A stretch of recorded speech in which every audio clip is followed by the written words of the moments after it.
you know how to tell the difference between a Jewfish and a regular grouper, right? The rounded tail, see how it's got the lobed tail versus a regular grouper that's got a fan tail. Right. See how that's lobed? Okay. So he's a Goliath. That's Goliath. That's a baby Goliath. But those are really, really good eating. Come on, dude.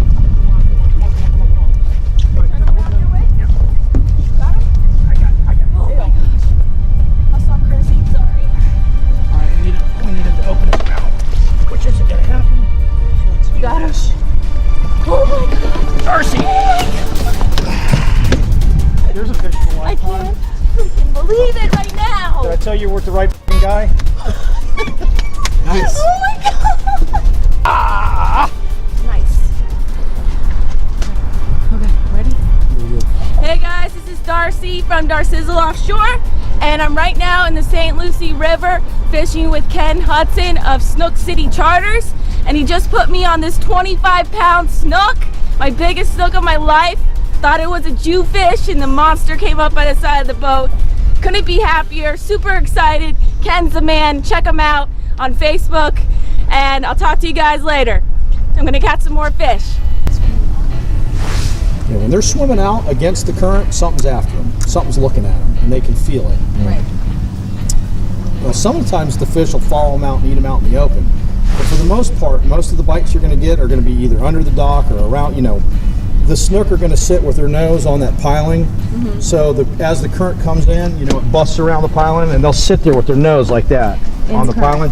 So the current's going around them, and they don't have to expend any energy, and it's like a buffet table. When they see something they want, they'll peek out, grab it, and then they'll tuck right behind.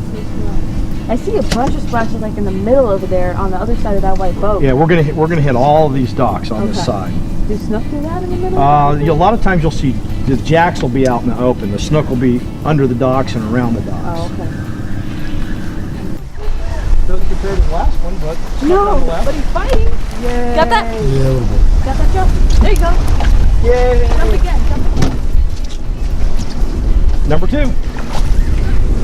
It looks like a snook, only smaller. He doesn't look like a monster. Little ones are the toughest ones. They're the most. Usually they flip like crazy. Yeah, like that. Right. Look at my hands. You're all beat up. I look like I went 12 rounds with Mike Tyson by the end of the summer. As soon as you grab him, he's going to go nuts. So.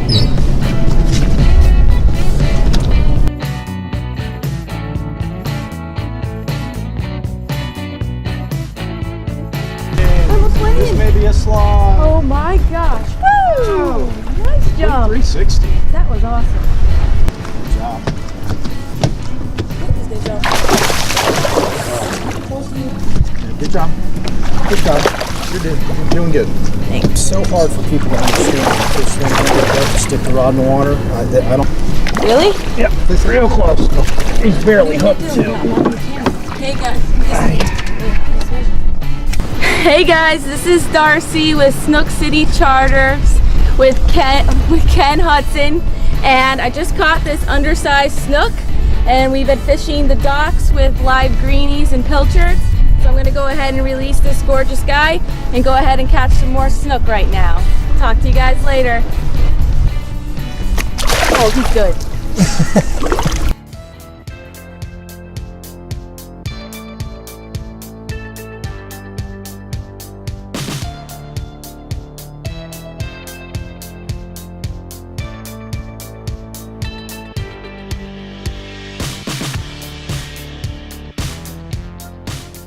Stuart beautiful?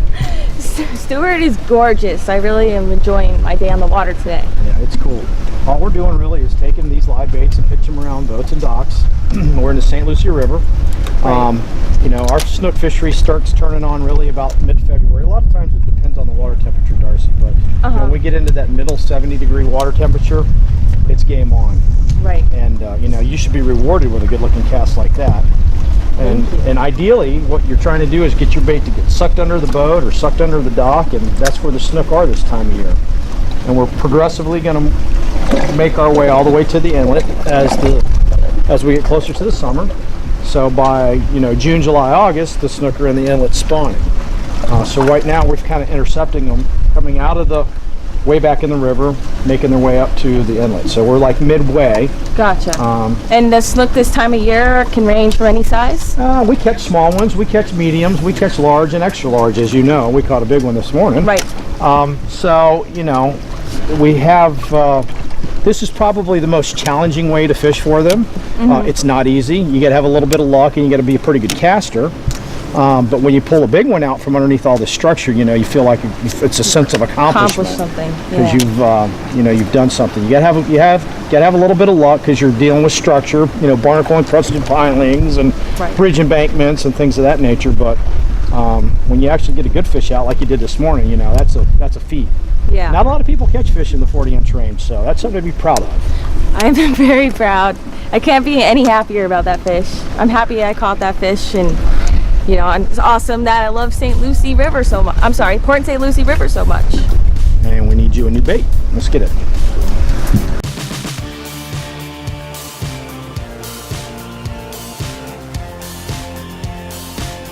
All right, this fish ate your bait and broke the line 2 minutes ago, right? Yep. There's your greening, still in his There's my mouth. greenie. Look, 2 hooks.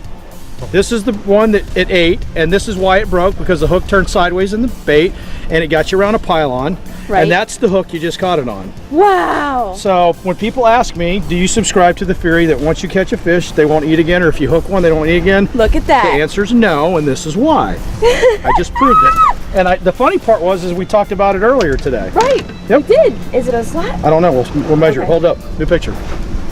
It's going to flip like crazy when I hand it to you. It's going to be close. That's a 27-inch fish. It's not going to be a slot. Well, I'll take it. Hey, this is Darcy, and I just caught another snook today in the afternoon, and we're just fishing one of the docks here, and this fish just inhaled one of my baits and broke me off on the piling. 2 minutes later, I put a new bait on, had a new line rigged up, and caught the same fish with 2 hooks in her mouth. Pretty awesome. I'm gonna go catch more. Talk to you guys later. Hey anglers, Darcy here again, and I'm wrapping up my day fishing with Captain Ken Hudson of Snook City Charters, and we had a great day on the water. First thing in the morning, in the dark, I ended up catching my personal best snook of 43 inches. It was an awesome experience. I got great pictures with the fish and I released it. And then throughout the rest of the day, we fished seawalls, bridges, and docks, and I ended up catching about 4 or 5 snook that were under slot, but still a great fight. And so I had a great day. Can't wait to do it again. And Captain Ken is the man.